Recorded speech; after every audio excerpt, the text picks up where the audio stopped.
Sci-Fi Radio.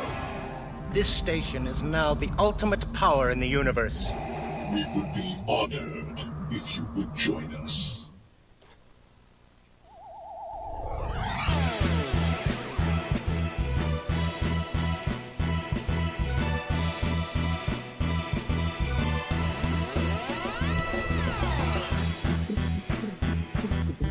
It is another Thursday night post-Halloween. I hope you guys aren't as Halloween hungover as we are. Welcome to Docking Bay 94. I am Sean Obi-Shawn Crosby. This is Jeff Donoho. I'm Colleen Kaylee Crosby. You could be listening to us on sci-fi.radio, sci-fi for your Wi-Fi. You could be watching us on Twitch or Facebook or YouTube, any of those places. And beyond that, we're all wiped out, right? A bit. Always. Yeah, a bit. Yeah, Halloween was something, but good. You know, it was well for us. It was good. You had a big old adventure, Jeff. Yeah, my Halloween sucked. Yeah, sorry about that. Well, we got everything set up and ready to go. I had the fog machine running and everything, and Rose and David came over, and Sparrow was out seeing Five Nights at Freddy's with friends. So we're getting ready to go out. We're sticking even a little hat box ghost costume on Poe. Like, oh, okay, ready. Because he had just been outside playing in the backyard. And he comes in, we're putting it on, and Rose notices that on his leg there's like a cut. Like, what? And we look, and it's just a gash. And it's like, I'm looking at it right now. Like 2.5 inches long. And he also apparently had other spots too we didn't know about, but he just a gash. It was like a slice. And he caught it on something in the yard. Yeah, clipped it on something. That's terrible. The following day when I looked, I didn't see. I don't know where it was because there's no blood anywhere in the yard. I can't find any blood. But we ended up taking him to an emergency vet clinic, Garden Grove, and got him in there. And then we were able to. They're like, okay, well, we got him back here, and we'll call you when he's ready. It's going to be a couple hours. So we went off and had dinner and came back and sat there, and then then go back and drop someone off, come back. And any case, throughout this entire thing, it took, I think we finally got him home at about 12:30. Yeah. Wow. Like after 12:30 after midnight. But he's doing okay now? Yeah. So apparently, though, we had a lot of people come because a lot of kids came to the house to trick or treat because we hear from Rose and David. So, but I didn't see any of that. I'm sorry. That really blows. So that was my fun. That was my fun Halloween. Yeah. The joys of pet ownership. Yeah. And was it like a few days before Halloween? Or was it the night before? I don't know what day it was, but it was before Halloween, and it was weekend or something. That's when Lupin, we had to change his medication, so he was feeling pretty darn full of energy. Oh, great! But it's the Santana Wednesday night, one of the last ones or something, and he just decided that he's just going to go and look around the neighborhood. So. Like the side gate was open for some reason, got opened. Maybe the wind, I don't know. And he was gone. He's like just bolted. He's out somewhere. Wow. And I didn't know this. I walked outside to do something. I thought I was going to grab something on the porch or whatever I was going to do, or go to my car, whatever it was going to be. And Poe was standing there. Like, hi boy, why are you at the door? Why aren't you in the backyard? Wow. And so Winnie and we found Winnie. She came back around, but Lupin, we had to go and find his squirrely butt. and eventually got him in a cul-de-sac. But yeah, he is. Yeah, that was my two fun dog adventures. For That's terrible. and around Halloween. Sorry, dude. Yeah. Yeah, we don't have that Jesus. problem with our turtles. No, not really. No. Although we have other problems where like the first time Gamera was going to lay eggs, not only were we shocked, so was our vet, who was pretty sure Gamera was a boy. Yeah, and he's the turtle expert. I mean, literally travels to Japan to lecture on turtles.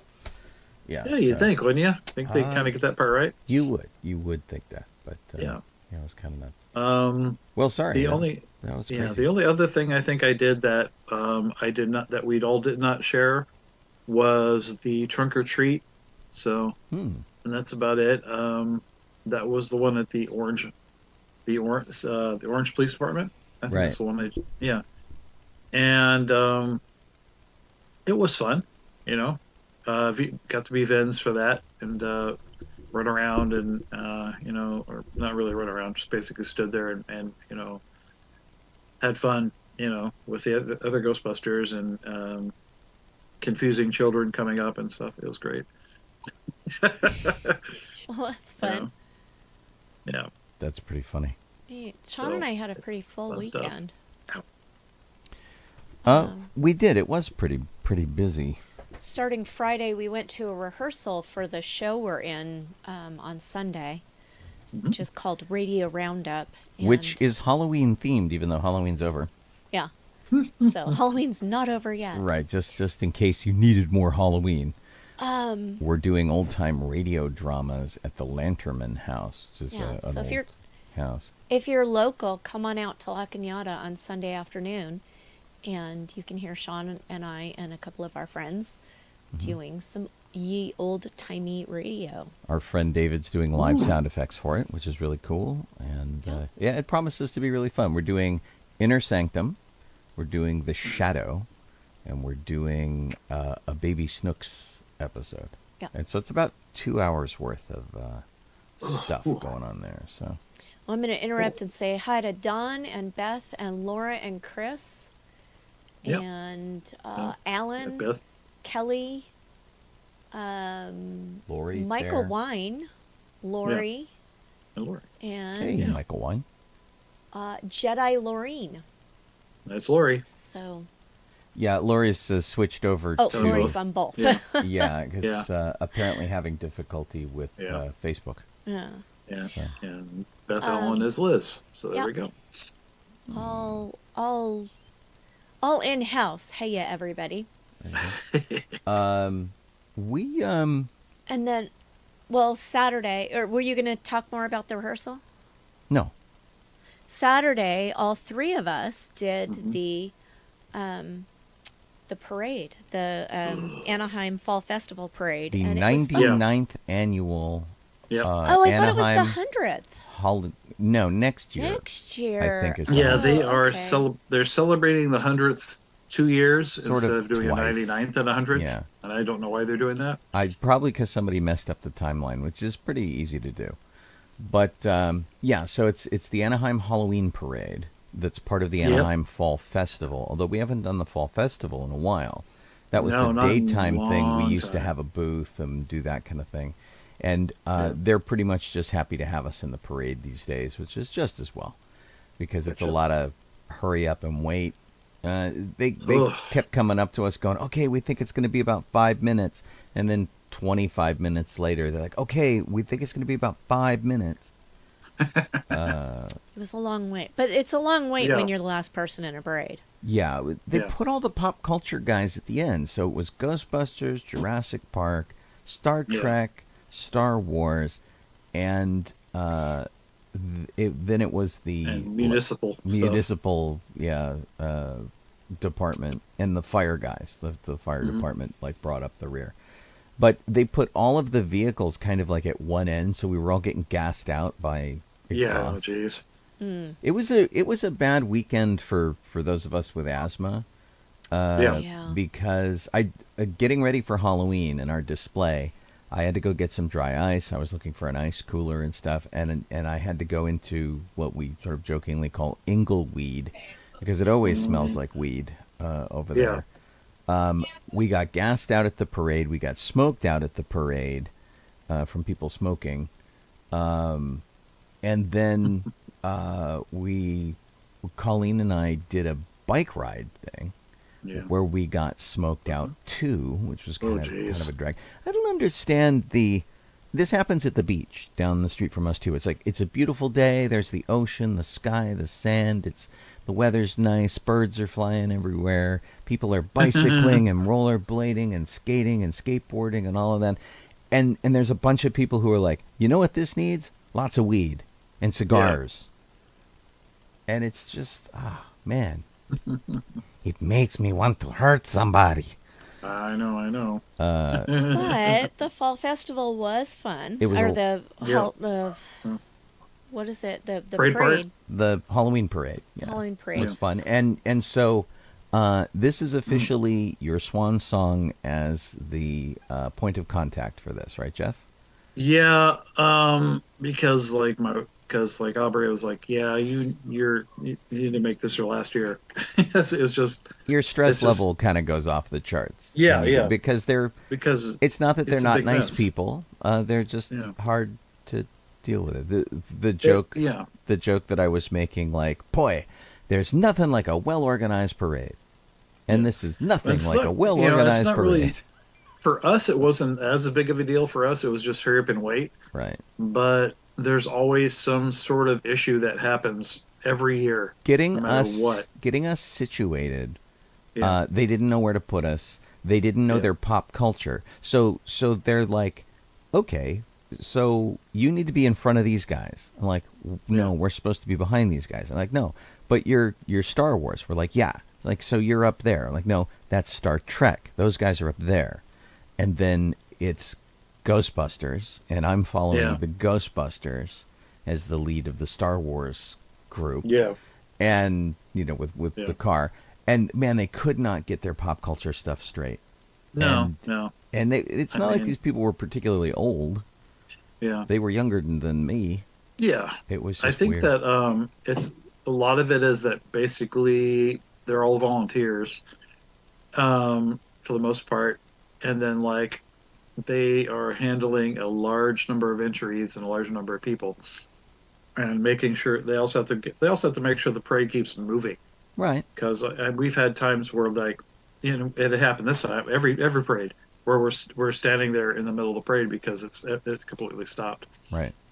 Well, and that happens when some drill team or something decides to do a show in front of the review stand.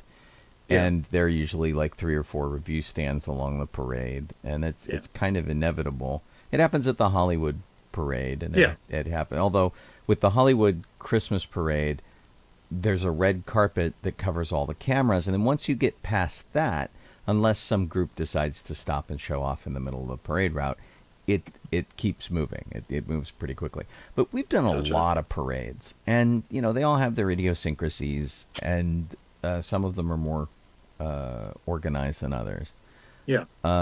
This wasn't bad. It was chill. It was pretty relaxed. I think the biggest problem was that at the end of the parade, like, you got stuck in the garage for an hour. Yeah. Well, at the end of the two things that happened were at least two. One of the things was before the parade started, somebody like ran into one of our people, and it like knocked part of their costume loose. Mm-hmm. And so as they were getting ready to walking the parade, that part of that costume fell off on the ground, and basically broke. It has to be all repaired. Mm. And the guy who bumped into him was like being a jerk. He's like, "You're in the way." I'm like, okay. Wow. And then someone else bumped into Sparrow, but nothing got hurt, broken. Nobody got hurt, but it's just that ridiculous mess. At the end of the parade route, they had Disney OCTA buses picking people up to take them back to the starting area. Mm-hmm. And they're basically the same buses that they use for Disneyland. There's those like art buses. shuttle buses. Right. And so we came around the corner and we are like, okay, we're waiting. Got to the lady, some lady there. She's like, oh, you're waiting for, you need the bus. I'm like, yes, that's what we need. Okay, and she called on her little walkie thingy, bobber or whatever, and she's like, okay, it's going to be this amount of time. He has to go drop. He just left a few minutes ago. Is going to go drop him off and come back, and it took like, I don't know, it took forever to drive something that's it's not even a mile. It's barely over a mile away, and it took crazy. like this incredibly lengthy amount of time. I'm like, why is this taking so long? And when the bus finally got to Manchester and Broadway, it turned the wrong direction. Wow. No. Great. So we had to wait for it to go down and do some long roundabout of some sort and come back to get us. Wow. Yeah, so we finally got there, picked us all up, and I was like, so can you guys just drop us at the structure? Every one of us is going to the same building. No, we're only allowed to drop you off over this area. I'm like, great. So Oh, that sucks. yeah, so they dropped us off at this place. It's over by the start, but it's on the other side of the Iron Boulevard. So we had to hoof it back across the boulevard behind the buildings to the structure again. And yeah, by the time that happened, it was too late to go and meet you guys at Ruby's. So Which had It closed was at 9 already too o'clock late. anyway. I mean, it was. Yeah. We didn't expect them to be closed at all. It was really very strange. and usually we're not the end of the parade. We were the grand finale, and that's probably another reason. Like usually we're further up in the parade. Yeah. And we can get, we can get ready and zip off and go to Ruby's before they shut down for the night. But I think they're also that didn't happen. I think they're closing earlier before COVID too, or like after COVID. I don't think their hours are as long as they used to be. I don't know. Like last year, I think that we just left. I went up and made sure everyone was dressed and everyone was fine again, and just we were like, we're just gonna go home. We thought about going to Ruby's, but we're like, nah, we're gonna go home. And we've ended up at Jack in the Box, and we've ended up at all sorts of weird places too. Yeah. So. So this time Spur and I went off to Denny's. Thank you. Right. Closer to the house, and had some food there. Goodness. Excuse me. So it was just what an evening. Yeah. Well, but in terms of the parade went fine, and once we got going, and that was fun. So Yeah. Yeah. It's a fun parade. And then Sean and I, on Sunday, we got up early. That's right. It was Sunday, wasn't it? It was Sunday. And Sean had preloaded our bikes in the car on Saturday afternoon. And so we drove with our bikes to the south end of the Arroyo Parkway, which is the very northern part of the 110 freeway between downtown and Pasadena. The Arroyo Parkway, part of that freeway, is the oldest freeway in the world. And on Sunday, they shut it down between 7 a.m. and 11 a.m. and opened it for pedestrians, bicyclists, skateboarders, people on scooters. If you're a fan of Who Framed Roger Rabbit, this is the freeway that Judge Dredd was talking about.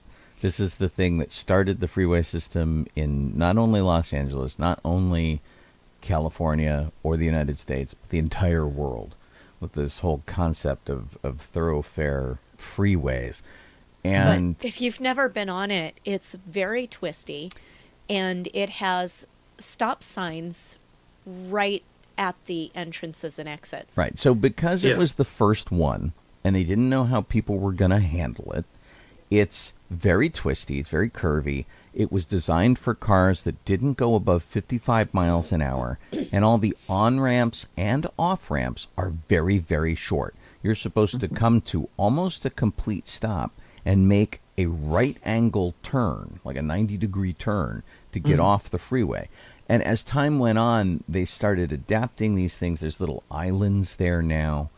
And so Colleen and I used to live off of one of the exits off of Avenue 43. Cool. And we would get used to this scream, boom noise because somebody would realize that the off-ramp was making a 90-degree turn and not this graceful sweep off the freeway.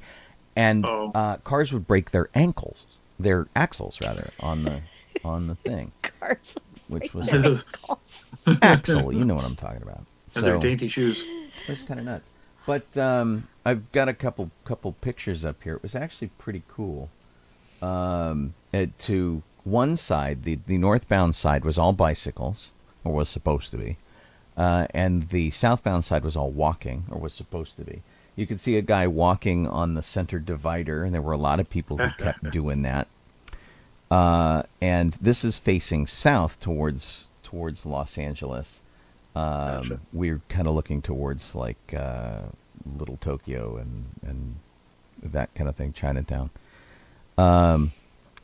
This is the look through the freeway at the house we used to live in. There was this greenhouse called the Hale House at the museum. Colleen and I used to live in.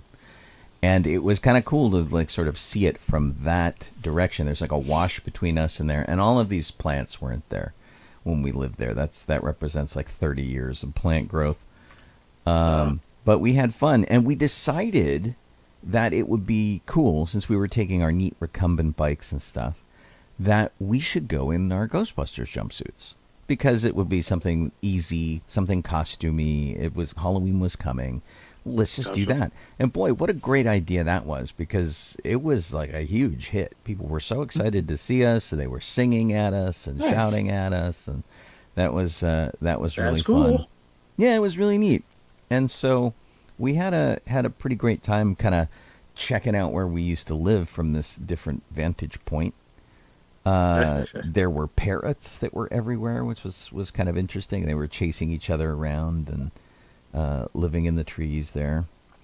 We kind of did it wrong though. Our intention was we were going to go at the beginning and start at the southbound, and it's all Pasadena is a higher elevation than downtown Los Angeles. Yeah, we started uphill. So we thought, with a good thought process, our thought process was we'll go uphill when it's cool in the morning when we're fresh, and then come downhill to come home.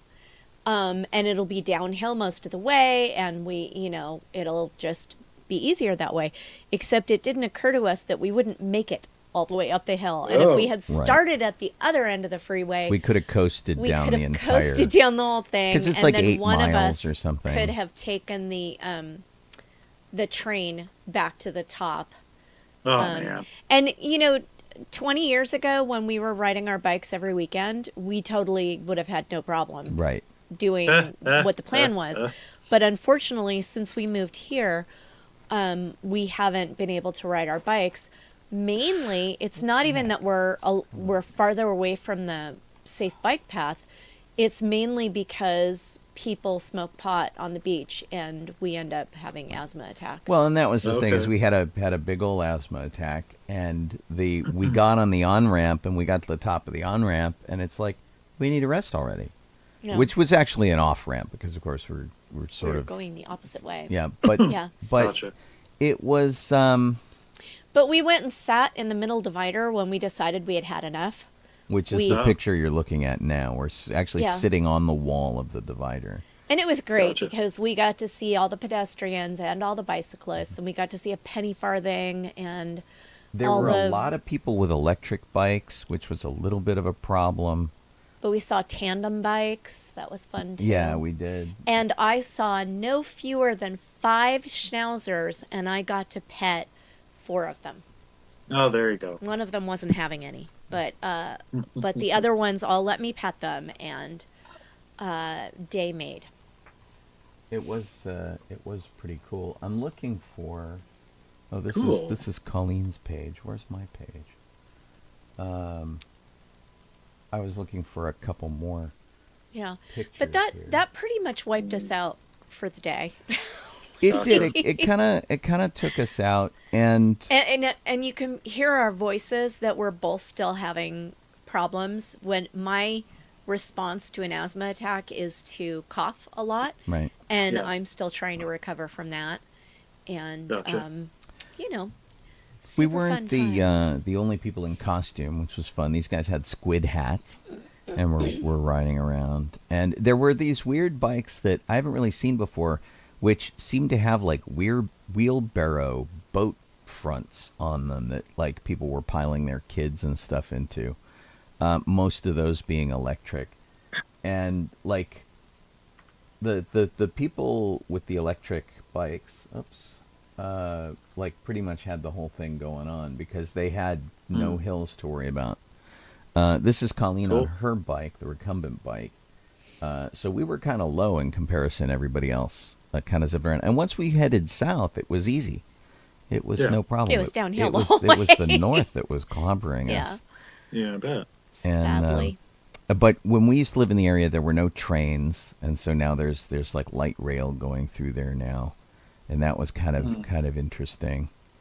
And but the whole thing, just watching all these people having a pretty good time.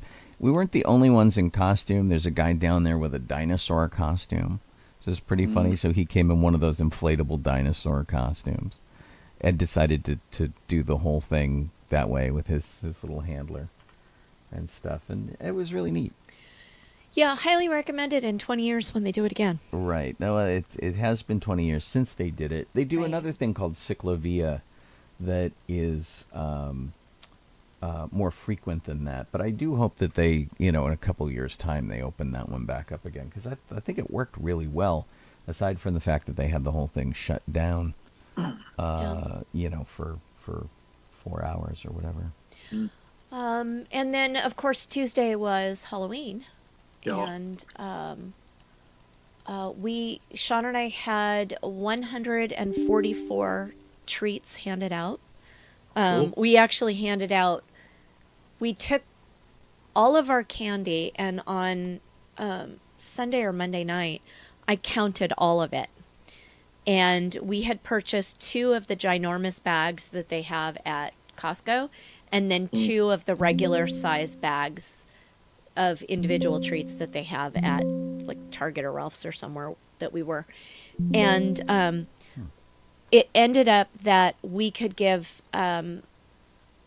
we could have 150 servings and give each trick-or-treater a chocolate, a premium non-chocolate, so like Dots, a box of Dots, or a little bag of gummy bears or something like that, and then a non-premium non-chocolate, which was like, it would be like if we had any Tootsie Rolls, an individual Tootsie Roll or an individually wrapped piece of licorice or something like that. So we were able to give 3 each out, and then at the end of the night we had 6 left. So therefore, and we were very careful not to eat any of them because we wanted to know how many treats we gave out. Yeah. And And that represents 13 pounds of candy yeah. that we gave. But our next door neighbor was giving out full-size candy bars, so Yeah, so There you go. he had it going on. He also had an open house and stuff. right, not for all the trick-or-treaters, just for his friends. Right, for his friends. Ouch. Yeah. But the video I'm showing you in the background was our sort of the left side of our yard, which had this really great kind of bride ghost thing. And I finally got the ground fog to work, thanks to our friend Dave, who runs a website called Tombstone Tech. And he had an idea for a fog chiller to keep the fog on the ground instead of floating up in the sky. Because the past couple of years, Dustin, our neighbor, and myself, we've just been filling the sky with fog, despite our attempt to try to get it to stay on the ground. And this time, it finally worked. And that... Sorry, that's noisy. And so that... A lot of people commented on that. They really sort of like that. And then we did this giant, this is a 60-inch television that we set up as a canvas, and it plays movie, like a movie thing. She becomes a skeleton, and then she becomes a ghost, and then she comes back to a bride. And that was kind of a huge deal, too. So at least we had something, like, really big that was different from last year. Because otherwise it was almost exactly like what we did last year. And, but we changed up a little bit. Something that we have, like, an attic section of the lawn, and then we have the tea room section of the lawn, and then we have the scary bride section that's where she's zapping the skeleton. right. And then all across the front there are tombstones. And we managed to kind of tie those together a little bit better this year, in that the in the attic section with all the, discards that have been in the attic, and it's kind of creepy, we have a very creepy doll in a Victorian-ish doll carriage. And we set her up with a doll's tea set that had been my tea set when I was a kid. And then the paint, we had the big painting of the bride in the attic section, along with some other paintings that we had.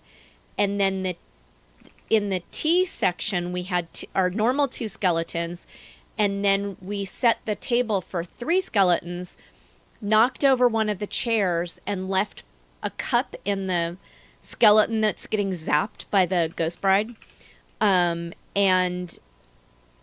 put the saucer on the ground as if he had jumped up from his chair and gotten zapped. Yeah, so it kind of tied it if together. you look at that skeleton, he's got the cup in his left hand. And it was kind of fun, and it's getting more integrated, which I like. And with I think the next thing we have to do is like up our special effects level of stuff. I'm not entirely sure what to do in regards to that, but we put a bunch of lights on the front of the house, which are holiday lights, which are good. So that was kind of a big deal. And we had a pretty good time. And it was awesome being able to go over to the neighbor's house afterwards, because we didn't stop to make dinner. We forgot to eat. Yeah. So we went over to the party next door and had empanadas and cookies, and it was and hot apple cider. It was great. I was very happy. Anyway, we had a good time, and we're tired, and the house is a disaster, and we're not cleaning anything up until Saturday. Right. Yeah. So, And that was. I put a short video in our show chat. Oh, okay. So let me you could find it real quick. That's like I ran around the front yard when I got home with the lights on with the camera. Yeah, This is what it looks like. I did one of those too. I haven't posted any pictures yet though, because it's just been so wiped. But then you can see roughly what it looked like that I did. Only if Facebook accommodates us. Yeah, I know. Doesn't always want to work. Here we go. Let's see. Oh boy. Oh. All right. But yeah. Come on now. Yeah, that's it. Yeah, there we go.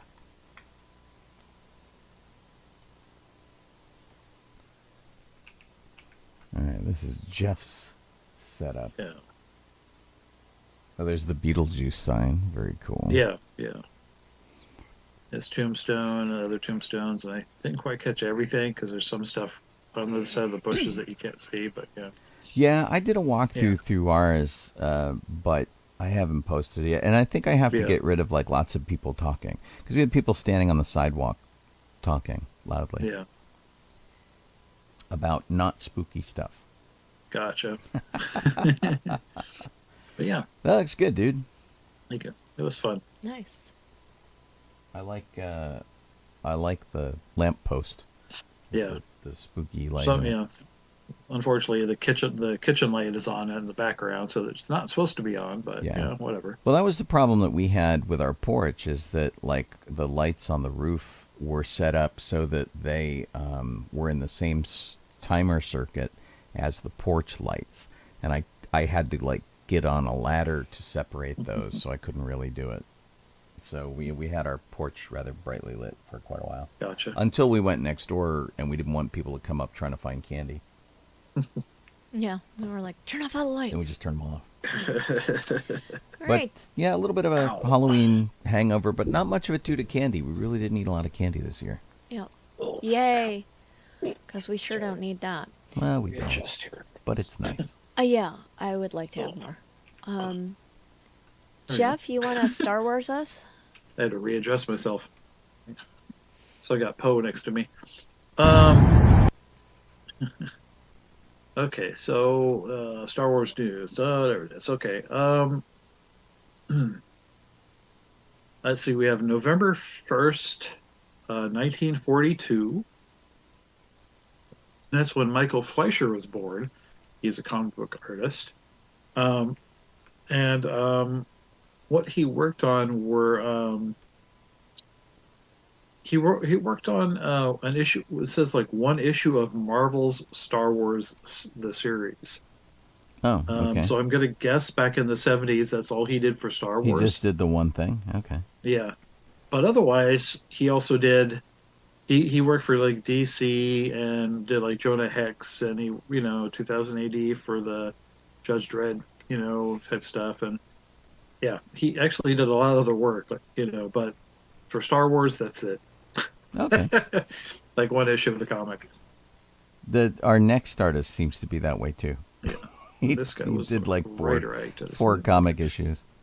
Yeah. So, number 2, we have November 2nd, 1953. As an artist, he worked on the Emissaries of Malastare, which is part of the story arc of the Republic series. Mm-hmm. But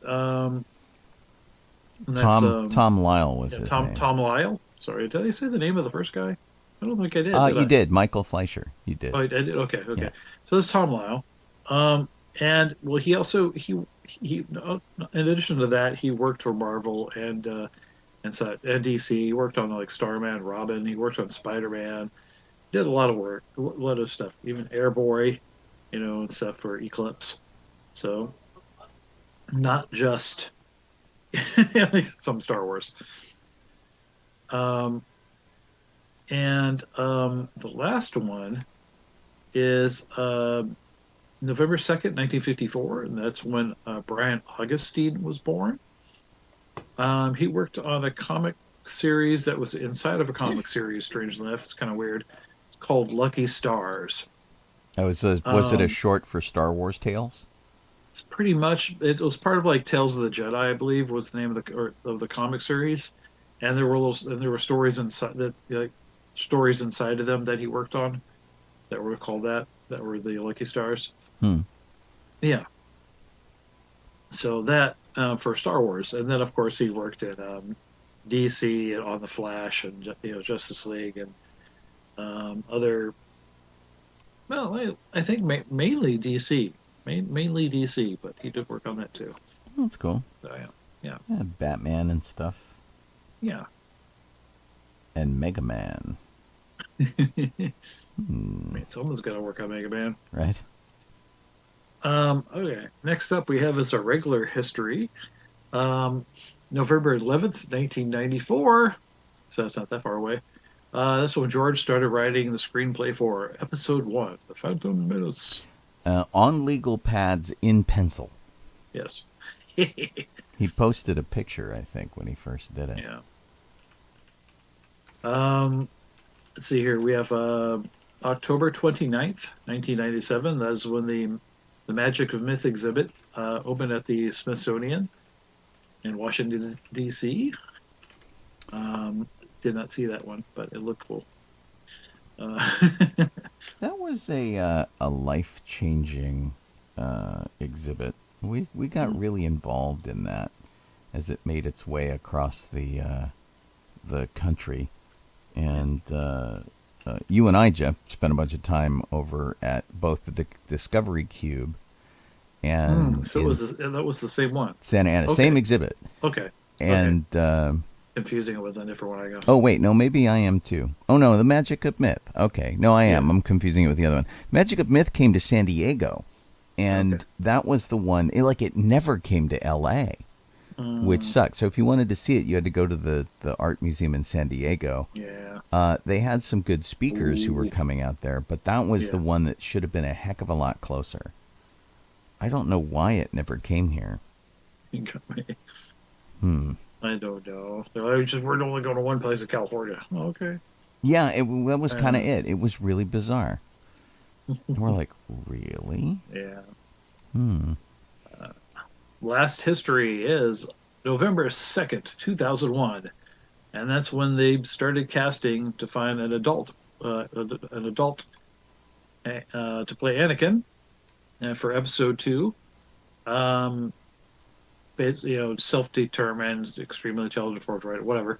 Basically, look kind of like Jake Lloyd when he's 19.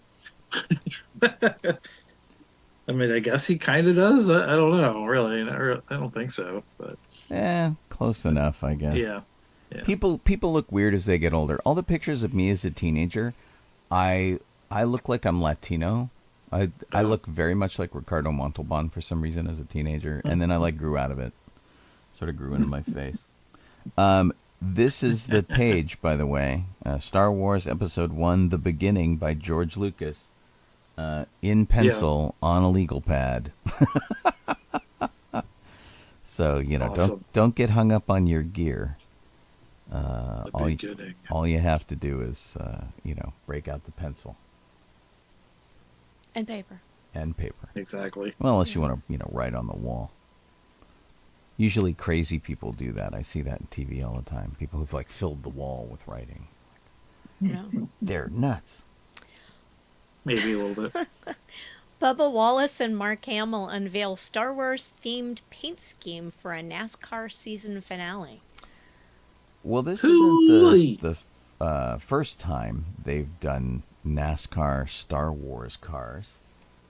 And it's usually they're pretty cool. Yeah. And sometimes they're very busy.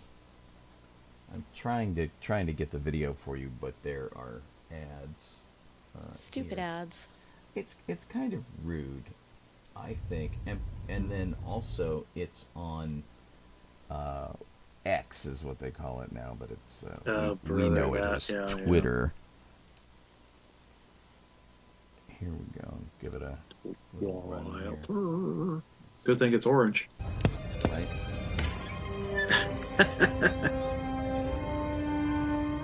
Nice suit. There's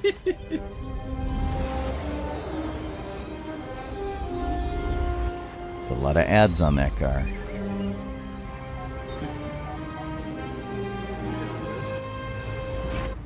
You might need this. Remember, Bubba, the Force will be with you. Always. I just want to know if that's really Mark's house. Columbia is a sportswear company, and they've been doing some Star Wars related sportswear and stuff, which is kind of interesting. So yeah, you can get Hans Hoth jacket or something, Yeah, a bunch of stuff like that. I think they did a replica of the Hoth crew jackets too, which were really neat, very expensive, and nothing you can wear in Southern California because it just never gets that cold. It was 85 on Halloween. Mm-hmm. It was really hot. It was so hot that the next day, Sean came in and said, those candles you put out on the table, they all melted. So hot, the candles melted. Did. She put some candles out there to sort of look like food on the plate, like little snacks and stuff. And yeah, they were gooshing down out the back of the plate. Oh dear. They got way too hot. It was pretty funny. Well, Hasbro's Life Day Chewy is out. Oh. It's out, I right? bought one. Yum. Yeah, they're at the theme parks, and I meant to go bring mine in. Is it in the car? It's in the car. Oh. Too far away. You can buy them, however, on Shop Disney, of course, if you can't make it to a Disney park. And it's nothing fancy. It's a Chewbacca figure with a resculpted arm, so he can hold the Life Day orb, which is very cool. The hands look too big? Yeah, I mean they are pretty big because I mean how small are you going to make that orb really? It's true. And you know he comes with a little felt thing, and His little choir robe. Right. And let me see. I'll show you the rest of the Life Day. Red Snuggie. Well, and the Snuggies are back, which are kind of interesting. Yep. All right, here we go. These are the pictures that I took. So this is the rack at Disneyland. Yep. And so they've got these action figures, the Snuggies you see down on the bottom, and then there is a really? Why do you do this to me? Now it's gone away. All right, hold on a second. They're selling a script. Oh my gosh. Well, it gets really frustrating when you're trying to do a thing and your software won't cooperate. Yeah. Hold on. Do this all over again. Okay. Here we go. Well, I just hope they have some cool foods. Yeah, which nobody knew anything about when I asked. Of They're excited Life Day's coming. They don't know what else is coming, but last year they didn't get their stuff in time. So they have a few things that are here in time. They still don't have orbs. Oh, well. This is the new ornament that they've got, and it's Han and Chewie with the sort of Life Day backgroundy thing, and Chewie's got the orb in one hand. And Force Awakens on. No robe though. It does look like it has the year on it. It looks like it says 2023 on it, which I thought was kind of a mistake last year. I didn't think that they should have put the year on it because in the Jules Abith shop in the marketplace at Galaxy's Edge, those ornaments at the top, those balls, they still say 2022. Oh, jeez. On them. So that's kind of a drag because it's like, come on, man. Well, maybe they'll fix it. And look, we're back to that. Aren't we special? Anyway, if you're an action figure collector, this is $17. It says it's sold out on Hasbro Pulse, but I'm pretty sure that you can get it from Shop Disney. Still works. Yeah, and I'm kind of happy that they did it. I don't know that I necessarily would have chosen that as the flagship one to do. I feel like we've got plenty of Wookiees represented. I would have liked to have seen like Gormanda or somebody like that. Anybody. But we'll see how this does. Maybe we'll get more. Because we do the Life Day celebration at Disneyland, and this will be like the 5th year, I guess, that we've made an attempt to do it. 2019 is when it started. And of course, we had COVID in the middle of that. We took it online. But we did our first one in 2019, so this should be our 5th observance of it. Not counting the doubling up and stuff. I feel bad when their merchandise doesn't sell. And it's not like we told them to make merchandise. They did that on their own. That's Disney's thing. But, I still feel kind of attached to it. And so we'll see how it shakes out. If you're in Southern California and you want to come to Life Day, you can come on the 12th of this month, which is a Sunday. You'll need, or is it a Saturday? It's a Saturday. You'll need. No, it's a Sunday. No, it is a Sunday. Because, because only Dapper Day is happening that too. Because only upper level passes will let you in to the park on Saturday. Which is why we did it, because it's like the last day you can get into the park with a lower level pass. And then you're blocked out for all of the holiday season. And so we're going to do that on Sunday. And then Friday, we're going to have the actual observed day on the 17th. Dawn is asking me how many copies of the song sheet. Usually we print up 300. And what we have found out is that the cast members are also printing them out and handing them out. Because when we went last year, many cast members tried to give them to us, which was really funny. They're like, "Do you need a lyric sheet?" Like, "No." "Do you see that name there? I'm that guy." Which was pretty funny because the lyric sheets have Jeff and my name at the bottom as the authors. And so we'll see. Now, Don has usually makes up those silicone bracelets for them, which are great. And so we've got a couple of those, which are cool. We're gonna have them all run down our arm at some point. And Don did. Let me see if I can find a picture of Don really quick. And I don't know if he's gonna wear this to. I think it's on one of them's on my last year's globe. Yeah, I put them around the bottom of the globe because they fit so well. Yeah. And it's because they're dated, they're actually pretty cool. Don did a really great costume that he wore to the Boogie Bash. And so let me get you a picture of Don's costume. He should be someone that you recognize. Recognize the character? Nice. Yeah, it's pretty That's cool. pretty So if cool. you watched Ahsoka, you'll recognize Dawn as Balin.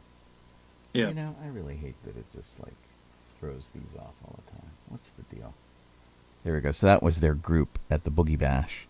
I got to tell you, you see that horse in the background, the headless horseman? Yeah. November 1st, I went, and the day after Halloween, it was gone. They had taken down so much of the Halloween stuff, like day after Halloween. It was really kind of impressive. How much Christmas stuff is up? All of it. Oh. No, actually, there's a fair amount of it, and it is, the store, the Disney Showcase in Disneyland, that's all Halloween stuff. It is now all Christmas stuff. Nice. Like just the day after Halloween, boom. And the pumpkin's gone, and most of the decorations. If you hunt, you can find some of the stuff that's low priority, like a DCA, which celebrated that more than the Disneyland did. There are still things over by Mater's. There's a bunch of like tombstones that are kind of hidden in the corner, and all the shop windows are still Halloween themed. And that'll all be gone by next week. So they had to decide like to get the big stuff out, and then do the little stuff.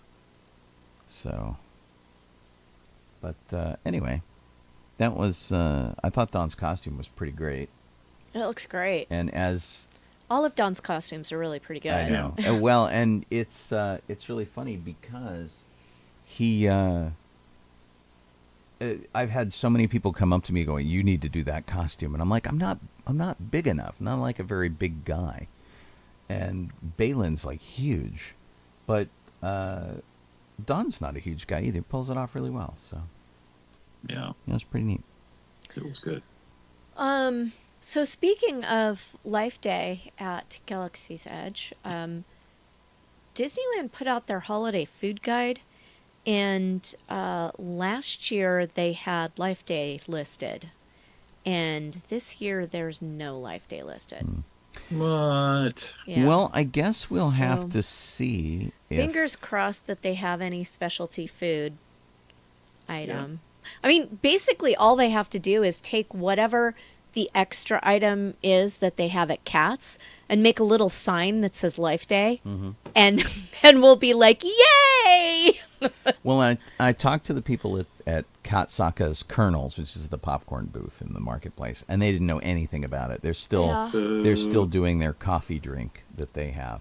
I mean, it wouldn't take that much effort to just make a little sign that says, this is a holiday food for Life Day, and put that one over at Docking Bay 7 and one over at each of the food places. Well, I mean, the chances are pretty good that we're going to get that, but the problem is they keep Life Day pretty tight, whereas Christmas or Halloween or whatever, they're like ta-da, here's everything. Yeah. Whereas Life Day sneaks up on you. And I think the marketing people relish that surprise a little bit because they will find us and they'll go, did you like what we did?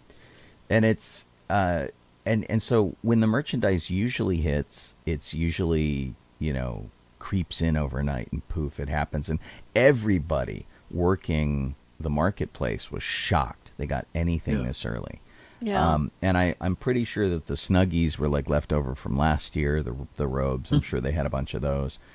Somebody bought me one for like $12 because they were on clearance at the Disney outlet stores.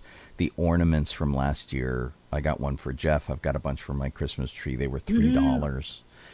So they did get stuck with a lot of that kind of stuff. And we've been seeing Galaxy's Edge stuff show up at Burlington Coat Factory and stuff. So, like, some of the toys from the Toydarian booth and things like that have been showing up there. The Life Day mugs that were the blue orbs with a handle on them that you could drink out of, those showed up there. Not in insane quantities, but it's still kind of a weird thing to happen. Where Disney's like, we need to get rid of these somehow. We'll foist them off on, Ross or Marshalls or on Burlington, whatever. Yeah, I know there's an outlet store at the Ontario Mills still. Right, and that's there. I didn't go to Ontario Mills. There's another one in the City of Industry at the Citadel outlets, and that's where I got our ornaments and stuff. I don't want to drive all the way to Ontario. I understand. Yeah, it's like. Let's just go ahead and talk about the Disney Eats Foodie Guide to the Holidays. This is for Disneyland. And there are some things that I wanted to point out. All right, well, let me go guide. find it here. It's at the bottom of the theme parks. Got it, the Holiday Food Guide. Should also say hi to Eric, who just showed up in the chat. Hey to Eric. And hey to the Lady 1066. The Lady A 1066. It's just complicated, I tell you. It is very complicated. Here is a cookie. Which is cute because it's a little holiday ornament. You see the little ornament piece little they put on it? It's adorable. I might want one of those just because it's adorable. I would eat that. Scrolling down to the first grouping of pictures, at Galactic Grill, they have the Galactic Holiday Punch again this year. Oh, sorry. Did you want to talk about that? Well, it's just a little alien cookie, which is, I'm sure it's just a basic It's the basic macaron. Yeah. Yeah. But filled with marshmallow cream, though. But it's cute. Yeah. Nice. I mean, if you want me to remind you about that, there's also this at Bengal Barbecue. They have a Jingle Julep, which is a frozen white hot chocolate. Although why they're calling it hot chocolate when it is both white and frozen is. Didn't we just recently have this problem with some other thing they were offering? I think cookie butter drizzle, cocoa dusted, and finished with a pretzel rod. It does sound good, though. Dusted? It doesn't look cocoa dusted. They put a little cocoa on it. There was something that we got recently that whatever. Oh, it was the cereal topped. Oh, milk. right. That actually had like nerds on it instead right. of It wasn't cereal, and they're like, Oh, wow. this is cereal in the Star Wars They universe. changed it It's up. like, Candy no, is cereal in it's the Star not. Wars universe. I Yeah, mean, it's not. jeez. So scroll down to the next group of pictures. Galactic Grill has their Galactic Holiday Punch again, which is Christmas-inspired punch made with Sprite and pomegranate, cranberry, orange juice, garnished with fresh pomegranate seeds, cranberries, orange slice, and rosemary sprig. We had that, and we enjoyed it. It was so good that I got it twice, and then I made it at home. Right. So definitely get this and enjoy. And then in the next grouping of pictures, the Gibson Girl Ice Cream Parlor, their peppermint sundae has changed again this year. Interesting. It is now 2 scoops of peppermint ice cream, whipped cream, crushed peppermint, and creme-filled cookies, red Oreos, Right. served in a sprinkle-topped waffle bowl. And it claims to be new. The cookies say Oreo on them, if you can look close enough. Oh, That's funny. So the new thing is the bowl that it's in is different than the one from the last year and from the year before that. And I don't think there were Oreos on it last year. There were not Oreos on it, and the bowl... The bowl was red before. They did red. They did chocolate, I think, at one point. The chocolate was... And the plain waffle with the just plain chocolate dip, that was the best. Yeah. That was the bomb. And so this one, if you look closely, it looks like they've changed their waffle bowl maker. So now it's got little Mickeys in it, which it definitely didn't used to have. It used to just be a regular waffle pattern. Yeah. These have little Mickey heads now. So. And then there is there's a drink there, but I don't know what that is. It looks like maybe it's the Coffee. chai spiced pumpkin iced tea. So okay. that's at the Hungry Bear restaurant, and they're not fooling me with that twice because I tried to get that, and we stood in line and ate a whole meal there, which wasn't great. I think that's what that is. With me trying to get that drink, and they were out of it. So, bah humbug on that. Humbug. Jolly Holiday Bakery has not only got a Thanksgiving sandwich, but they also have a ham and pineapple toasted sandwich, which Sean will want. Well, so they have a sandwich for both of us because Yeah. you like those. I like the Thanksgiving turkey, one. You like the turkey dinner on bread Yeah. sandwiches. It's turkey breast, gravy, stuffing, and cranberry sauce. That's at the top left, and then the ham sandwich is the bottom left. And for the ham sandwich, you can only get that November 24th through January 9th. Ooh. So we'll have fewer opportunities to get that, but we should. Is this Take dessert advantage of supposed to be like a snow globe? I think it That is. looks kind of cute. Oof. Ow. You gonna Chocolate make it, cake Jeff? snow globe. Layers That's of just chocolate. the setting. Layers of chocolate sponge cake, truffle mousse, and chocolate glaze topped with buttercream tree, red and white pearls, chocolate star, and snow powder. I will say, though, It's complicated. that the desserts from Jolly Holiday Bakery Cafe, other than the cookies or the croissants, like any of these little desserts that are in a little dish like that, or are a cheesecake or a brownie, they're not very good. Yeah. I've gotten them because they look really cute in the picture, and then I go and I buy it, and I'm disappointed in almost every aspect of it. Bummer. Yeah. Candy cane beignets. So it's a Cool. it's a beignet with peppermint powdered sugar on top. I'd eat that. Definitely. And then they have Nice. a drink. This is the mint julep bar. Huckleberry mint julep. You know, it says okay. new, but I feel like I've had that I think before. we've had this before. Yeah, I feel like Probably. we did. Yeah. It's got blueberries in it, I think, which are interesting. Shouldn't it have huckleberries in it? Maybe, but Yeah. it says blueberry, so Hmm. got me. Yeah. I don't know what huckleberries look like, so maybe they don't. Plaza Inn has not only got their regularly scheduled excellent cake. This cake they have down to a science. Regardless It of is what they do always to it, good. how they decorate it, it's always moist. It's always great, and they must sell a stupid amount of it. Yeah. So even if the last time we went to Disneyland, we stopped by Plaza Inn and bought a dinner salad and shared that, and then we had a slice of cake because we weren't quite enough for a full meal. Totally worth it to get a dinner salad and a slice of cake, or even just a slice of cake. The dinner salad was still good though. But this chocolate mint shortcake also looks good. Chocolate mint sponge cake, cookie crumbles, whipped topping, and chocolate drizzle. Although push comes to shove, I would go for the cake because it's been outstanding every time I've had it. Yeah, it's been really good. Gotcha. Yeah. Jeff, you like the gray stuff, don't you, from Red Rose Tavern? I don't know if I've ever even had the darn stuff, but Oh, probably. I thought you had. Oh, Yeah, I've never I must had have it. one now. Now they've just decorated it like a tree. The gray Yeah. stuff always reminds me of the desserts you get on the really cheap buffets in Vegas Yeah. that are just sort of randomly whipped it looks cream like just and it just looks like frosting, really. Yeah. But I It could be does. wrong. yeah. Let me jump in here and say that you're listening to sci-fi.radio. If you're hearing us over on the radio station side of things, sci-fi.radio is the URL, and of course Docking Bay 94 is the show. You could be watching us on YouTube or on Facebook or on Twitch, any of those things. And just to remind everybody, I am Obi-Shawn Crosby. This is Jeff Donoho. I'm Colleen Kaylee Crosby.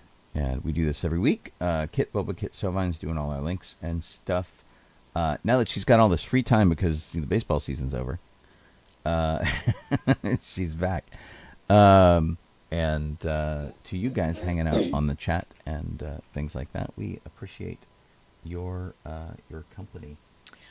I would like to know if Sean will be going to the Red Rose Tavern to try out the Mocha Peppermint Tavern Cold Brew. Peppermint cold brew with chocolate peppermint topper and crushed peppermint. Well, I mean, it sounds pretty good. My sort of go-to Starbucks drink is peppermint mocha. So, I mean, it's right. It's right down my alley. It looks like this drink on the left here.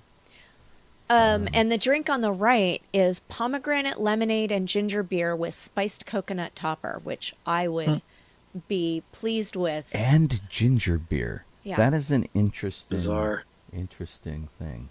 It sounds like it's spicy. Right.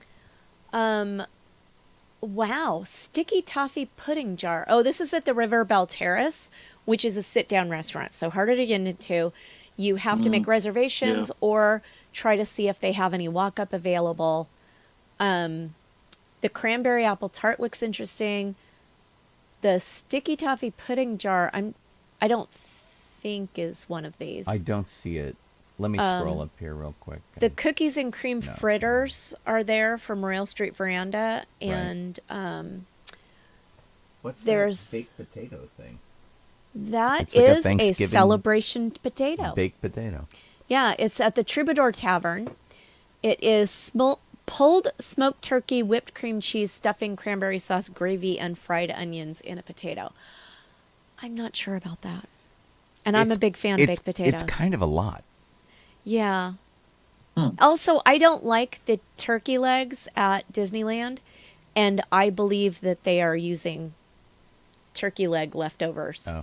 The pulled smoked turkey. Turkey legs are too just salty. They're not my thing. I don't understand why they're at Disneyland. It is a terrible Disneyland food. It's a terrible theme park food because I keep getting hit by people who don't know how to wield them.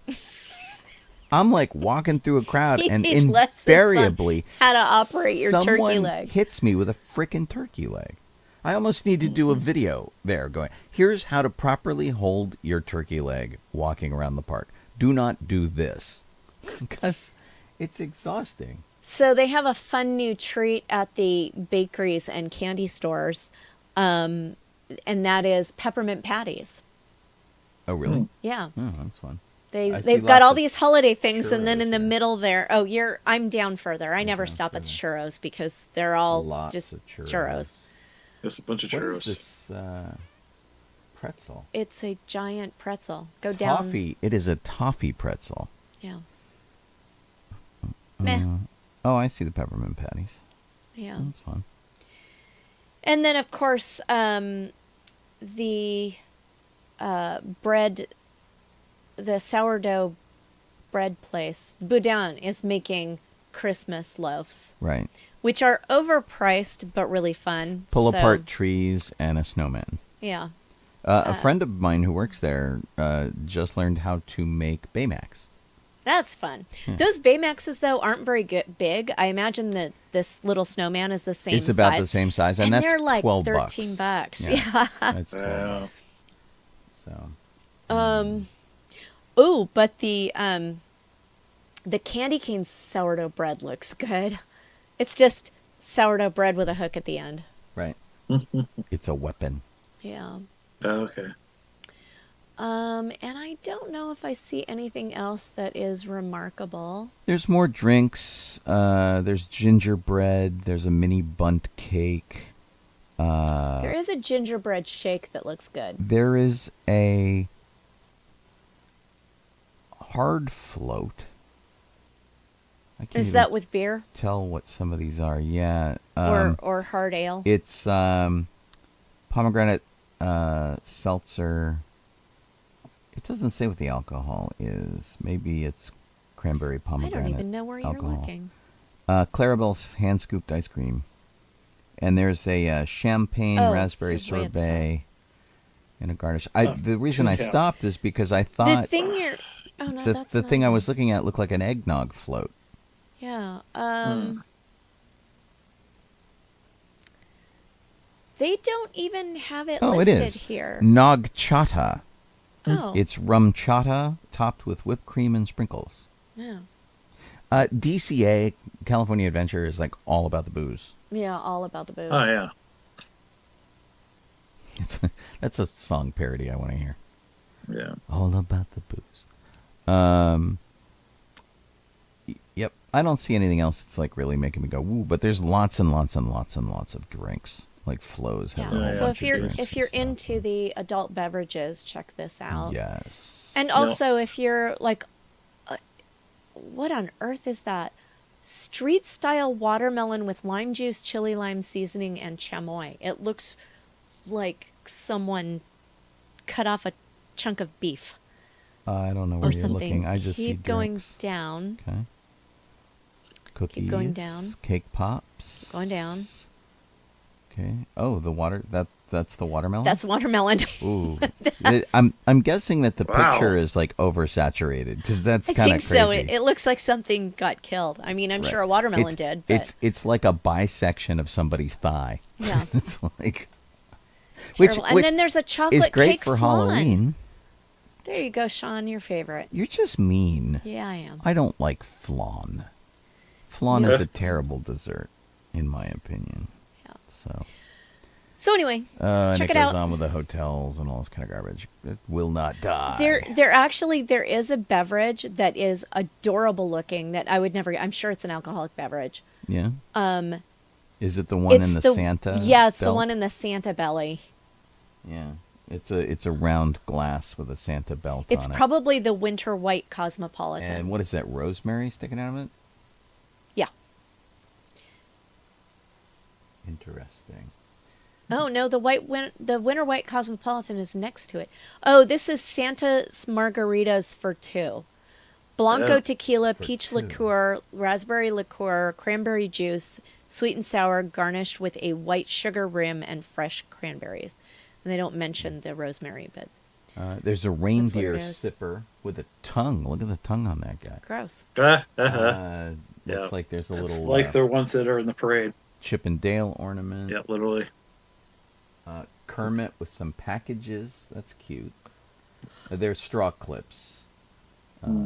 These things. Gold musical rotating tin. I kind of like the Kermit straw clip, but, whatever. Alrighty. Okay. There are also new restaurants opening in downtown Disney. They announced this about 2 weeks ago, and I don't think we talked about it. If we did, I wasn't on the show when we did, so apologies if we're repeating something. But there will be basically a food court down where the Earl of Sandwich used to be and the AMC Theater used to be.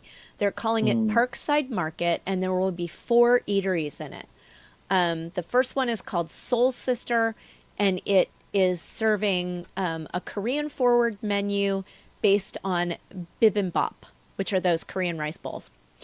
Okay. And then they'll have Sip and Sonder, which is a black woman-owned brand of coffee shop cafes. There wasn't much on...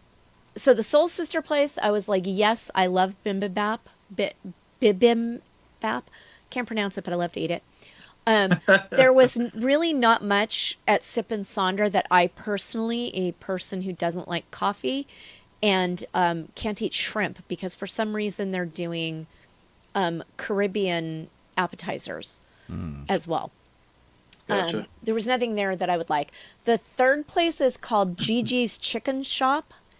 And that Eye has some things that are definite possibilities because they have broiled chicken as well as fried chicken, and they have sandwiches, they have bowls, they have salads, they have waffle fries.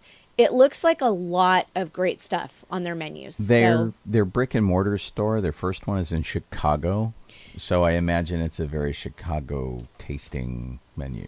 You can go look up Gigi's Chicken Shop and look at their menu.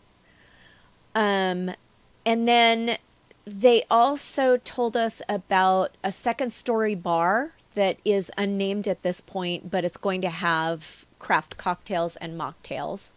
And they announced that they will be opening a stage and lawn. So they're probably taking that stage that is right near the Star Wars, the trading outpost. Yeah.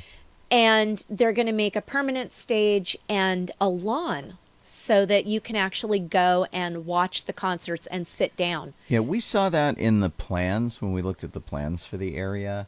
It looks like it will be more towards the east side of it. There are some buildings that they're putting up right now that have big swooping spikes and things, and that looks like it's probably going to be like Din Tai Fung and Portos. Well, and part of this new stage and lawn is that they're going to have, and you can see it in this picture, they're going to have a sculptural tower which pays tribute to the pioneering architects of color in Southern California during the mid-20th century, with unique geometric patterns in the sculpture evoking the famed mid-century buildings they create. Honestly, it reminds me of the wall surrounding the theme building at LAX. Yeah. But that's me. Yeah, a little bit. Yeah. And then, just as a reminder, at the end of this article, they popped in a reminder about Din Tai Fung, about Porto's Bakery, and about Paseo and Centrico, which is a Mexican restaurant and bar that are going in place of Ugo and whatever the sister place was for Ugo. Something with a C, wasn't it? Yeah, I don't remember. I can't think of the name. It was the Uva Bar, and it was Catal. Catal, yeah. So these will be replacing that. Well, okay. Yeah, which I'm kind of excited about there being more food options there. That, I mean, you're still going to get horrific long lines, but... yeah, I mean, unless you can sort of mobile order Din Tai Fung, you're kind of out of luck. Yeah. Well, but Din Tai Fung is also going to be sit down, so I don't think you can, but you might be able to mobile order Portos. That'd be pretty amazing. Six Flags and Cedar Fair is merging in an $8 billion deal. Well, this and this is Knott's Berry Farm, right, Jeff? Yeah, they own Knott's Berry Farm, yes. Cedar Fair does. Yeah, so any thoughts on that? So the only things, I mean, I'm hoping that this means that maybe because they do this, that they can somehow get more funding to Knott's and like maybe expand Knott's a bit. But that's like blue sky stuff for me. It's like, yeah, they need to build a parking structure and then expand into the parking lots that they're using around the park. But I don't think that's ever going to happen. The concern I had was that because it's a merger, that is that the original deal may not stand, but I hope it still does. And that's when Cedar Fair acquired Knott's. It was under the proviso, whatever you want to call it, that Ghost Town, the Mine Ride, and the Log Ride are not removed. They stay. Oh, and so that might not be the case anymore. Yeah, oh, maybe crossed. not. But I think, and I hear that Cedar Fair has a bigger share in the merger than Six Flags, so maybe it's safe. Well, after Ghost Town Alive being as successful as it was, they will probably keep that. What Yeah. it really looks like they're trying to do by joining forces is to offset the problems both companies are having, because people aren't spending as much as theme parks. They're not traveling as much for things like that. And with, I don't know how many parks Cedar Fair has, but Six Flags, of course, is all over the United States. Yeah. So these two companies are in opposition to Disney, to Universal, and even SeaWorld. And so by joining forces, maybe they can make themselves more of a player as one big company. Yeah. Cedar Fair does have quite a few places. I mean, in California, there's at least one more than Knott's, and that's Great America. So, well, and I don't know if they have another one or not. It sounds like they're ditching people, because it says combining the companies will result in $200 million in cost savings, according to their projections. Half of those savings from administrative and operational costs. So it sounds like they're going to kind of cut some people. And they expect joining up will generate $3 to $4 billion in revenue to keep the company going. So we'll see. Six Flags has not really been much of a destination for a lot of people, unless like you live nearby. Like the Six Flags Magic Mountain has kind of had a bit of a slump, and they have a problem that Knott's Berry Farm has tried to compensate for, which is kids getting out of control in their parks. And so that keeps people away too. They have a whole chaperone thing they're doing at Knott's that I expect to carry over to Magic Mountain at some point. With any luck, Yeah, so we'll see how it goes. But apparently, it's going to be, there's going to be a bit of a stock split, and if you belong to one company or the other. So I don't know.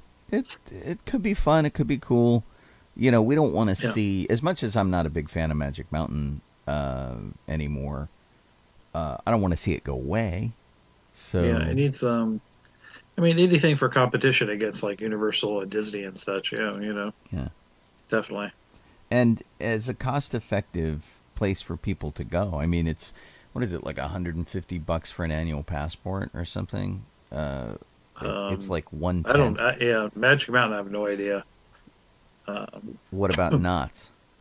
At the moment, I think that it was going to be going up for the next year, but it was like $200 for the best pass, so that you can go to all the Cedar Fair parks and have free parking at them, and then if you have the food plan, it'll work there too. That was pretty darn cool. So that's all the Cedar Park. Yeah, every Cedar Fair in the country. Yes. Yeah, and so I mean, that's a crazy deal.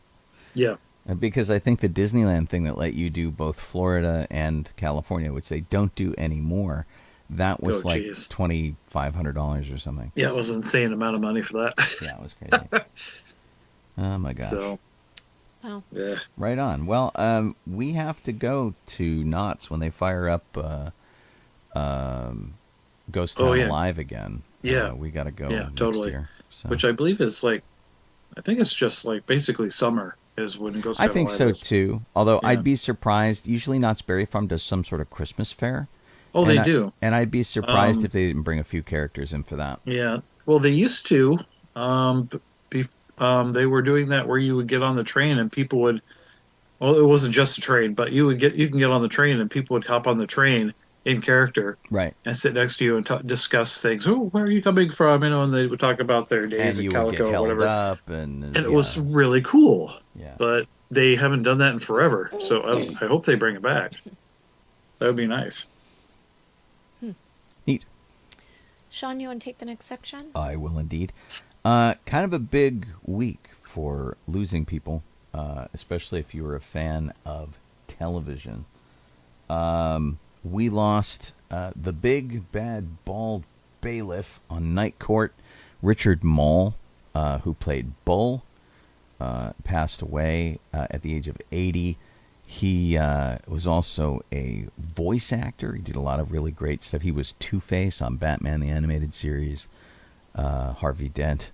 And he passed away at his home in Big Bear Lake, and he was always like intimidating in a lot of the roles that he played, and then in reality, he was just apparently the biggest sweetheart, and so pretty sad stuff. He was in Spider-Man the Animated Series. He did.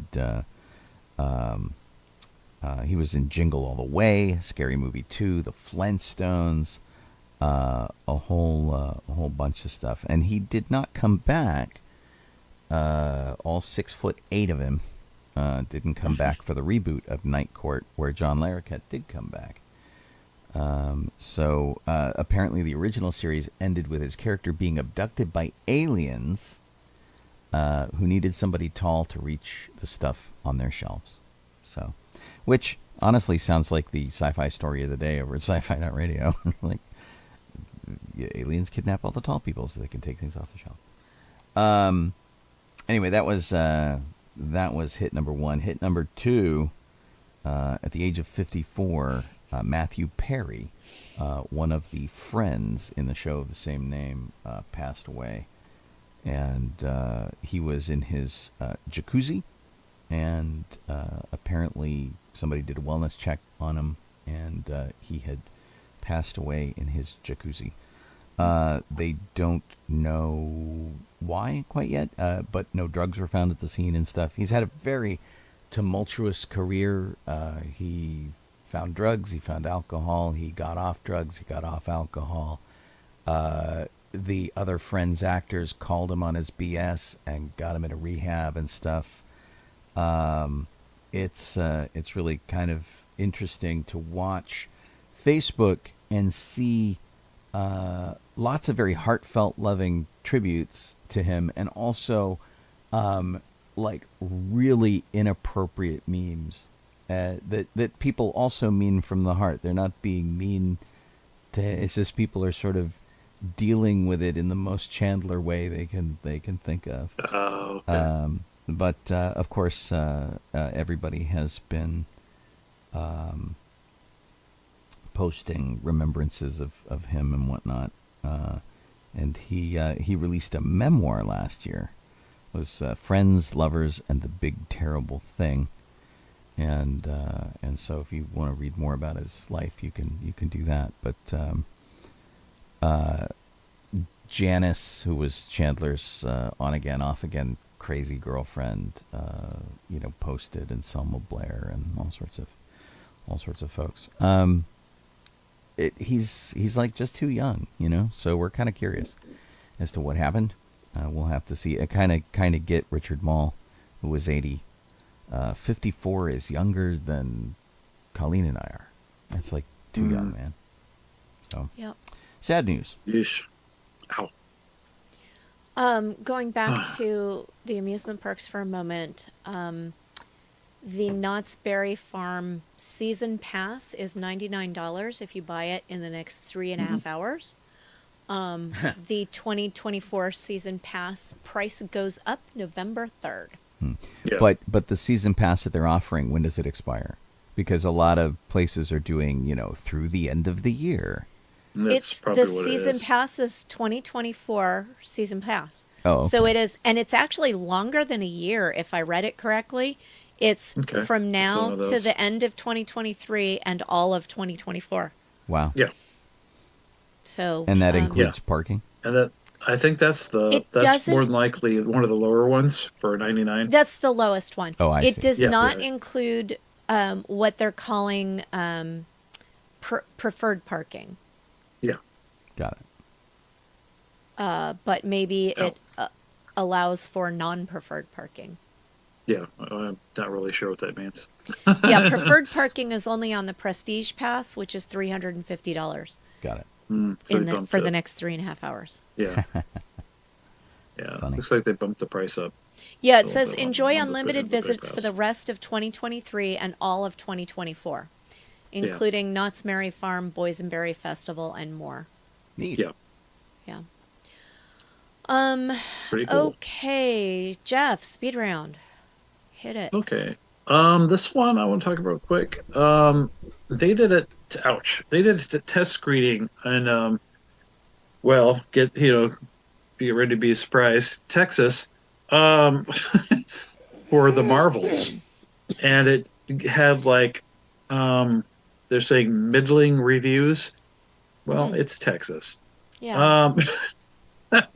Texas, so known for all their forward thinking. Yeah, well, a lot of people in Texas were very upset with the first Captain Marvel movie. You're going to hate this one more. They were not too thrilled with the casting of Brie Larson.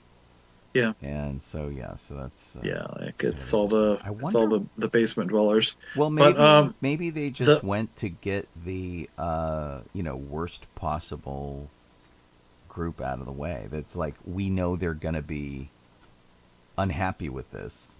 Yeah. Let's so with any luck, that's what they did. Yeah. But the other part about that was kind of weird. It's in the article as well. Was that when the film got to post production, the director left to work on another film. So I don't know if that's a regular thing or not, because I don't work in Hollywood, so I don't know if that's a normal. Yes and no. It really depends. Yeah. So basically, if it depends what post-production encapsulates. So if the picture is locked, so the director and the editors, they sat down, they edited the film, they got the story exactly where they wanted it, and everything was terrific, then everything else falls into post-production. Yeah. And that can be, the effects people very often do their own cinematography and that kind of thing. You can have a second director work on it. There's a bunch of different ways you can go with that. And so if that picture was locked to Tessa Thompson's, or not Tessa Thompson, Nia DaCosta's happiness, then they can go away. Because the special effects take so long to go. And basically the special effects should work in service of the story, so they just accomplish what's on the page too, and so post-production could be that, or conversely, the studio could come in and completely re-edit it while she's gone. True. But and that's happened to a lot of movies too. Gotcha. So we don't really know, but really, if the movie was set to her satisfaction, she could just move on to another project with no problem. Yeah. I'd like to add that the El Capitan Theater, which is the Disney flagship theater on Hollywood Boulevard. Yeah. It is has a fan event screenings coming next week. Thursday, November 9th at 7 p.m., there's a fan screening, and the ticket includes a Funko Pop, a Marvel's Canteen, event credentials, and popcorn. And the fan event on 7 p.m. Friday, November 10th, includes a Marvel's baseball cap, a Marvel's tote, event credentials, popcorn, and a beverage. Cool. Yeah. Kevin Feige hat. Yeah, Kevin Feige hat, exactly. So it's fun. The only problem I could see is that the Thursday event, the Funko Pop and the Marvel's Canteen are randomly selected. So I can just see people giving the employees hell. Well, I mean, you trade with somebody if you want. What is the canteen, though? They're not showing it. That's the thing I wonder. Is it like just a sipper? Probably. I mean, because I'm sort of picturing something that looks like Captain Marvel's star with a spout on the end of it. When I look up Marvel's Canteen, I come up with a bunch of stainless steel drink bottles. Yeah, although I doubt that it's going to be that.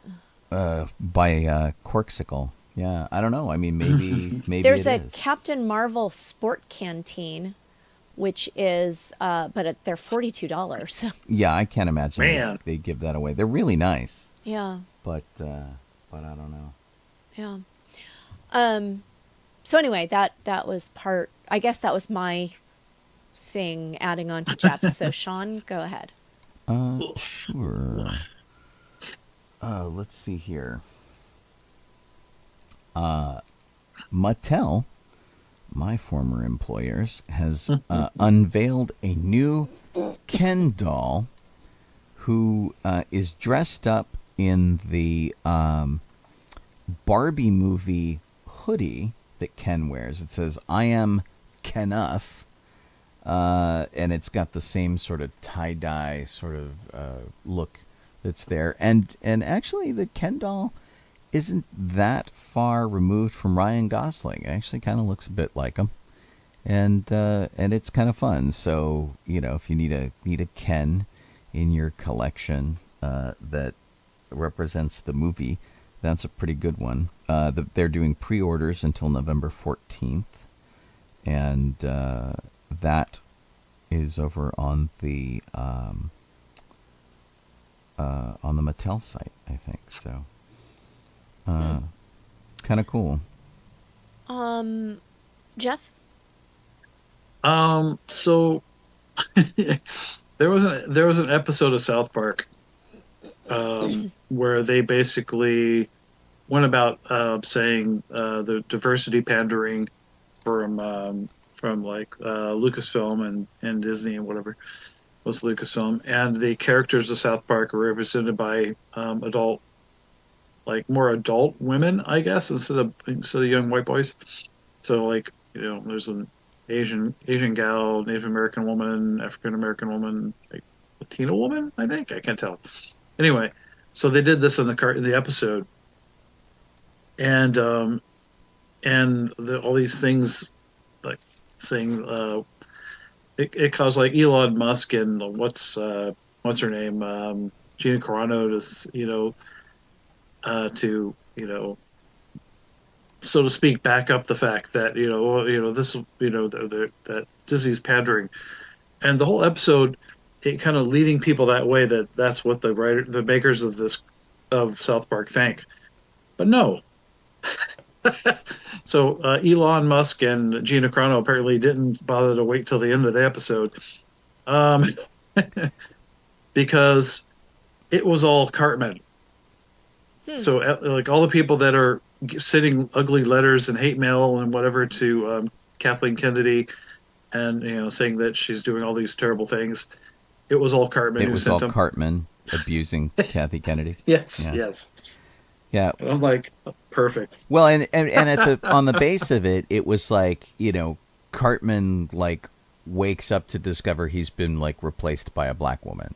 Yeah. In the verse, and then all the kids are pissy about it and everything. But they actually give Kathy Kennedy, the cartoon Kathy Kennedy, a section where she's like, look, it really sucks to be this person under attack, and all these people really don't understand what I'm trying to do, and I'm getting attacked for stupid reasons, and she gets this kind of monologue to explain it, and that's kind of interesting, and very contradictory to the really terrible episode they did with Lucas and Spielberg and Indiana Jones, and basically one of the things that sort of like prompted Lucas to sell Star Wars because he got treated so badly on South Park, and all the angry fanboys glommed onto it and started using the terminology for the episode, which was pretty awful.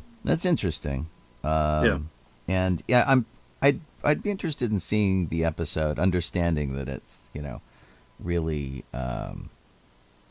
heavy sarcasm. Yeah. So, but yeah, Elon Musk and Gina Carano are like, see. I'm like, well, actually, we did see, but you guys did not. Apparently, you guys didn't pay attention. So, there you go. Didn't study.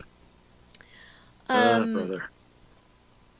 I wanted to talk about Neil Patrick Harris family costumes. Because I said I would talk about it when they got the new, when they had done Halloween. So they did Halloween, and they did Greek gods this year.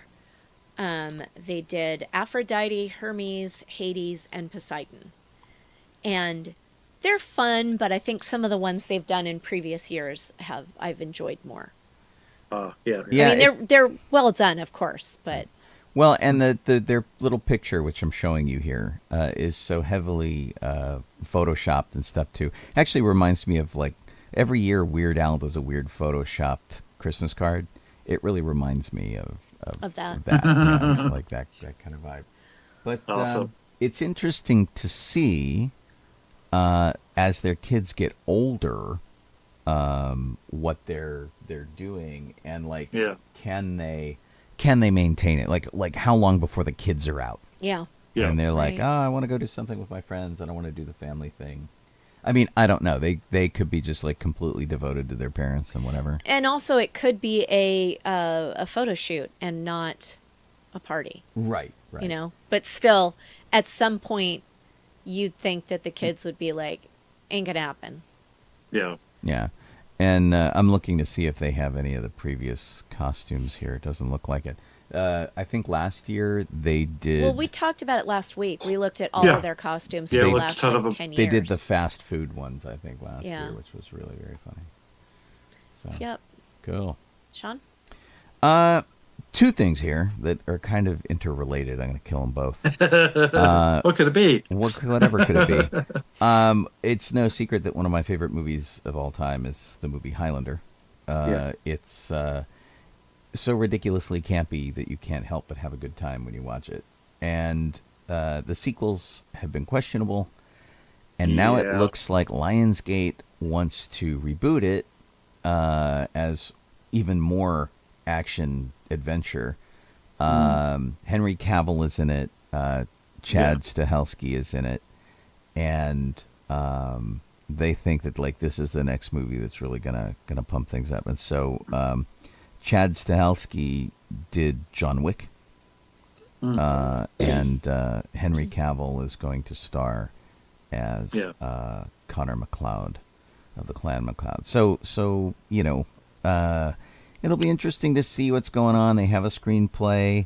The original producer of Highlander, the first movie, is the one who initiated this reboot.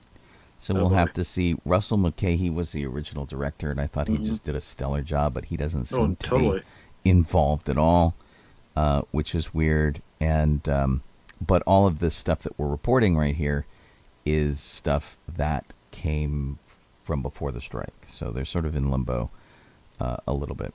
One of the things that does seem kind of interesting is, according to The Wrap and Chad Stahelski, the aforementioned director, is they are going to use some Queen music. So at the very least, you know, it's a kind of magic and that kind of thing. Fried chicken. Yeah. We'll get some nods. Fried chicken is actually from a different movie. Yeah. It's from Iron Eagle. They Bummer. and I remember in the article it mentions that there was actually a song that Queen made that never made it to the film. Right. And that'd be cool if that makes it in. They bring it in, or if the song was ever completed for that matter. Well, no. So what that song was, and it's in the movie, but it didn't make it in the soundtrack. It was Freddie Mercury singing "New York, New York." Oh, that's okay. So it is done. Okay. Kurgan has kidnapped Brenda, I guess. Yeah. And if either Brenda or it's the old people whose car he stole, and driving across the bridge, and they're singing "New York, New York," and that never made it onto the soundtrack, which was sad because I see what you're it was cool and demented. But we'll have to see. Michael Kamen did music for the movie, but a lot of it is forgettable. And the whole movie is, of course, crazy high camp, and that's not what we're getting with this one. So we'll have to see. And even one of the songs in the movie, "Hammer to Fall," was a previously written Queen song that they just repurposed to use as source music. So I haven't seen the John Wick movies, and so I really don't know what to expect from this. I hope it's not really like the John Wick movies. I mean, they seem hell bent on doing this. Like, it's gonna happen, you know, whatever. So if they do it, hopefully they'll do it well. But, you know, like I always say about the stuff that Disney decommissions for Star Wars and whatnot and moves into the expanded universe and whatever, it's not like their movies are going away. It's not like they're going to hunt down every copy on DVD and shut it down. We still have the original movie, and it'll be fun. But I'd be interested to see what they do with it in a 2020 sensibility, because the original movie is very 1980s. Yeah. And what lore they're going to grab, if it's just going to be the movies or stuff on the TV show or what. And so I thought, despite the amount of screaming she does in the movie, I felt that the character of Brenda held her own. She was pretty tough. She was a police detective. She was a metallurgist and a weapons specialist. And, you know, she had a lot of, you know, backbone in the movie, even though she screamed a lot. But, you know, if Kurgan was dangling you off the end of a building, you'd probably scream too. Yeah.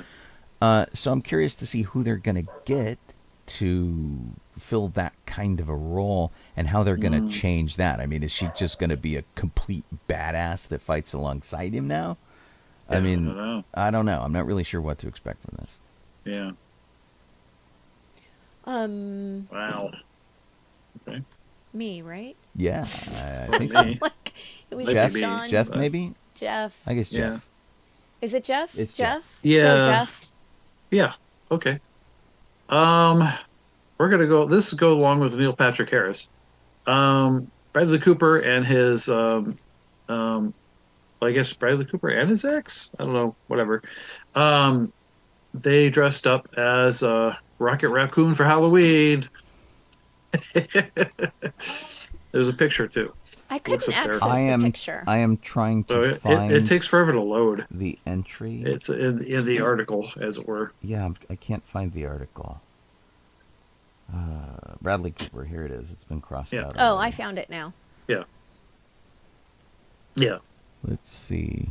I mean, it's not bad. I don't know how tall he is, but you know. I think I have somebody who did this and did it better. The reason why they were That's a liar. trick-or-treating together was because they have a daughter together. Yeah. And they got together to go trick-or-treating with her. Here we go. There's a thing that says click here for all the photos, and you click there and you don't get all the photos. Yeah. Well, you get one. And you only see the two of them, so I don't know what the Munchkin was dressed as, but yeah, they see say those that two. the Munchkin isn't pictured there, which Yeah, is yeah. very reasonable for celebrities not to want their kids on camera. yeah, exactly. Oh, staple. Yeah, it says check out the pics, and there are Struggle no with the dog. pics. So Well, there's one. just ads. There is one. I found a picture, and it says Right. click for more, and there are no more. Okay. There isn't even Yeah. one. So Yeah. lame. Okay. I mean, it's Rag Magazine. What do you want? Right. Yeah. I watched the trailer for Family Switch, which is coming to Netflix on November 30th. And it made me laugh out loud. So I'm going to give it a tentative thumbs up. Can I just say, though, so it has Jennifer Garner in it. Yeah. It is a body switch movie. Yeah. Why is this not a sequel to 13 Going on 30? Yeah, I which know. was Weird, huh? Jennifer Garner's body switch movie. Yeah. It you know, she could be a mom now, she's married, whatever, and because now it's the whole family that switches. Watch the trailer because it does have, at least for me, at least one laugh out loud moment. I don't know whether that will hold up over the, because Actual I got film. Yeah, so Right. I might have seen the only funny thing in the whole thing, but it actually looks pretty good. So Yeah. Well, and and it's on Netflix. when you so- watch the trailer, one of the characters, like the dad or somebody, actually says, "I'm 13 going on 30," which Yeah. is pretty funny. Gotcha. But it looks cute. We haven't seen anybody do it quite to this extent, where like the entire family gets jumbled up. Yeah. But body switch movies are a dime a dozen. There's lots of them, and it's hard to do it right because we've seen so many of them. What more is there to do? Yeah. And so, you know, obviously the kid playing the mom is going to have a hard time in the work environment, and the dad being the kid is going to have a hard time in the school environment. We've seen it before. So it really comes down to the jokes. The jokes are good, and I like Jennifer Garner. So, you know, I'll see anything she does for the most part. Fingers crossed. Yeah. Let's see here. I want to talk about. Richard Dreyfuss has long been my celebrity doppelganger. I get that a lot from him.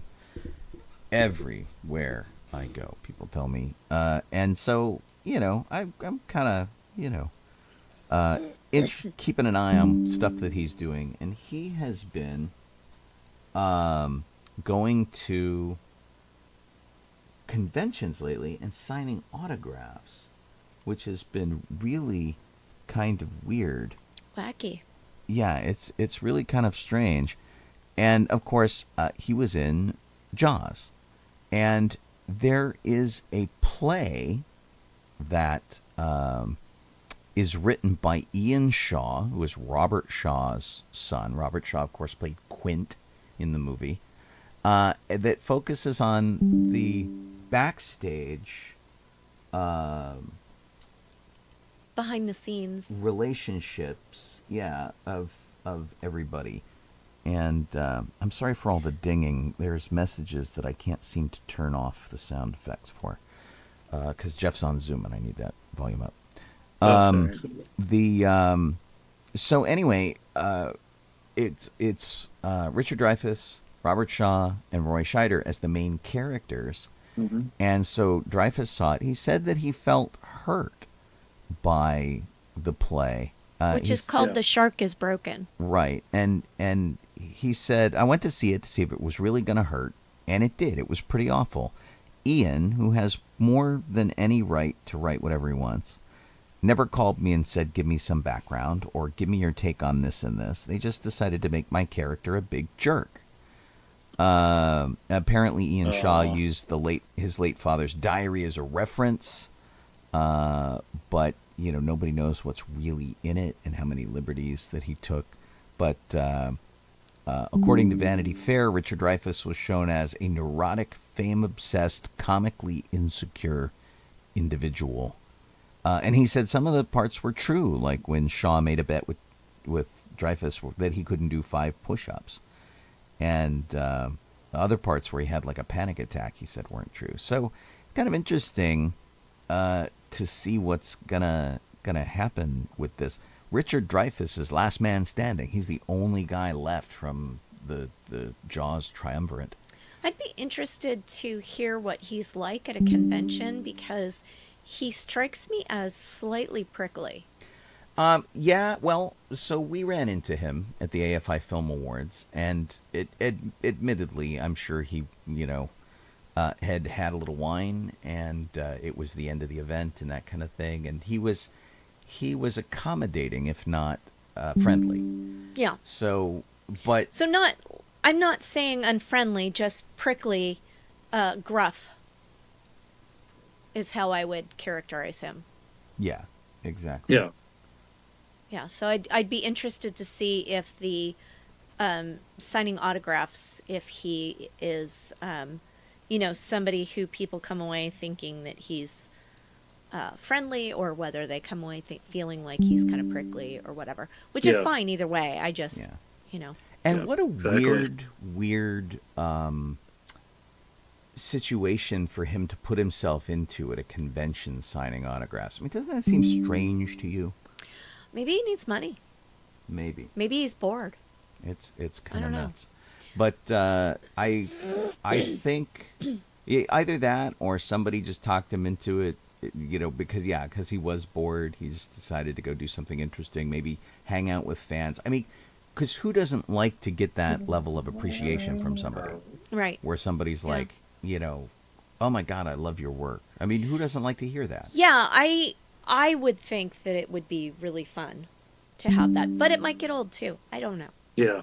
Exactly. I don't know. I was just saying to Sean the other day that I just couldn't stand to be, I feel sorry for these celebrities because, and I can't even remember what article I saw or something somewhere about,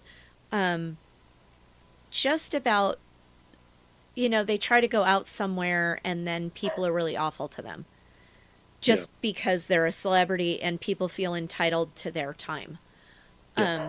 So it's really hard to be in your to be your best person all the time when you're in public. Yeah. I would imagine. Right. Even when you want to just throw something on and run to the market. So, Yeah, it's tough. yeah. I guess we've had somebody being a little rude over on our Yep. Twitch They chat. were. Sorry about that. Oh, no. I think Kit has taken care of that. Yeah, guy. I asked Kit to ban him because I don't even know who that is. some of the wording came through. I'm like, yeah, go, no, bye bye. Yeah, it was kind of weird. It's like he said he had a question, and he didn't ask the question, and the language skills are lacking. So, Thank you for reporting, And, Amira. yeah, then it was gone. Yeah. let's see. Is there anything in our little blurb that we did not talk about? Yeah, I don't because know. we're just about at the end of the show. Right, and let me see if I can go Okay, look that up hold on. real quick. Do you want me to look it up while you talk? 'Cause No, yours is all what right. is I spinning. got it. We were going to talk about Hocus Pocus 3 is kind of in the works. That's just a quickie announcement. Scarlett Johansson is in a situation because somebody is using her to shill for them using AI, and I think it's Yeah, it's saw an that. AI creation software. And they took video of her from behind the scenes at Marvel, and they recreated her voice and the other pictures featuring her and things like that. She's not the only celebrity to have that happen to. Tom Hanks got used in somebody's dentist ad, which was weird. And he had to post, hey, that's not me. I didn't sign up for that. That's not cool. And Scarlett Johansson's doing the same thing, where basically she's like, this is not me. This is not cool. I didn't agree to this. You didn't pay anybody to do this. And so her attorney says that they're all over it. And so we'll have to see what's going on with it. But it's an app called Lisa AI, and it basically they're using her as a spokesperson without her permission. Yeah, and this is exactly what SAG is Fighting for. striking for right now, Yeah. because AI stuff is getting out of control, and actors can be, put in any situation and are. And I feel bad for people like Jennifer Lawrence or Scarlett Johansson, who not only get this kind of stuff done, but they also end up in adult movies that they didn't make. That's a huge problem right now that they're trying to figure out how to solve, because you can slap anybody's face on anybody these days. So That's terrible. it's rude, really rude. So we'll see how that goes. I think that was the only thing I mentioned in our blurb that we didn't get to. So Gotcha. that's that. What's people doing this weekend? Sean and I are doing a radio show. I have Alzheimer's. I have an Alzheimer's walk that I'm doing. I thought you were announcing something, Jeff. I have Alzheimer's. Like, well, that's Yeah. a weird way to do yeah, it, and but Yeah. okay. I'm dealing with puppies. That's on Saturday, and then taking down Halloween decorations probably too. Same thing. Yeah. So, Yeah, that's our Saturday is taking down Halloween decorations, and our Sunday is not only is it the radio roundup, but we also promise to try to get to the tail end of an Eagle Scout ceremony. Right. Yeah. Our friend's daughter is hitting Eagle Scout, and so we'll see if we can. make that. gotcha. Yeah.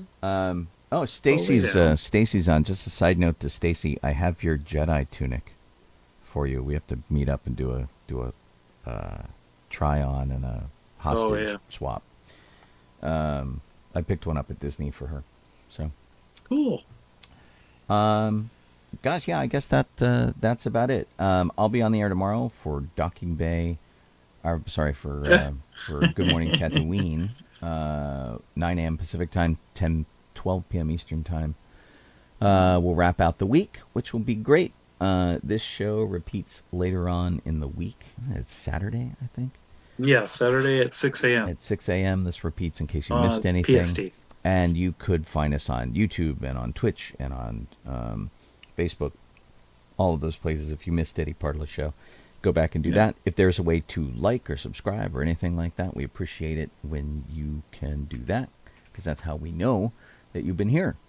And beyond that, thanks to Kit for doing the document stuff and for putting the funnies up at the Docking Bay 94 Facebook page. Yep. And I guess that's about it, huh? I'm calling Kaylee Crosby. This is Jeff Donoho. I am Sean Obi-Shawn Crosby. As always, May the force be with you. Give you guys little credits over here. Can you believe it? Season 12, episode 18. Our theme is by Cosmo Moose, who is doing quite well over on like Spotify and stuff. You want to listen to some of his music, just look up Cosmo Moose. He's a pretty talented dude. Check that out. I will say goodbye to you people on the TV side of things. Bye, everybody.